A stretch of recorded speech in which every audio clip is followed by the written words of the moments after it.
Dia assim, último aí nós começar com o curso de formação política qual é a primeira parte aquela duração de 6 semanas caminhando conosco num diferente curso riba história, ideologia, princípio, pero também é parte de nossa estrutura de governação e nossa estrutura estatal por tempo com consulting, sua governação, a fantias, PNT com dia de AWE e o processo democrático de nosso país. O membro da insistente também o refreshment course, pero também para o prospecto candidato não como que para mirar riba o seguinte lista para eleição qual é candidato não como para preparar assim aí tem preparação necessária tanto ideológico de o país estrutura de governação que tudo isso aí qual está fora parte do paquete de candidato como que riba lista por ao rolo mestre assumir por assumir responsabilidade no momento que o povo pondrá mano por sua confiança.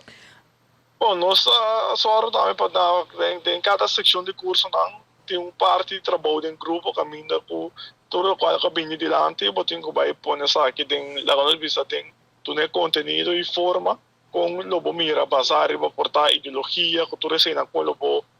pensar em certa situação, não certo área de governação no nosso país, que men essa é segura lo qual quando nós assim passina e por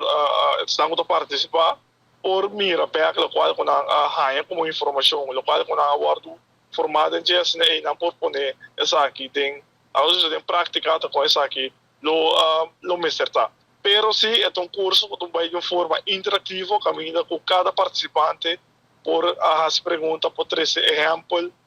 que nota curso que simplesmente um entende sinta escuta é só um curso então ao final também caso não ao final é para participar se não se quer seguro o gente é pessoa participante mesmo por mira só mesmo tem formação e compreender também o qual que bem de lá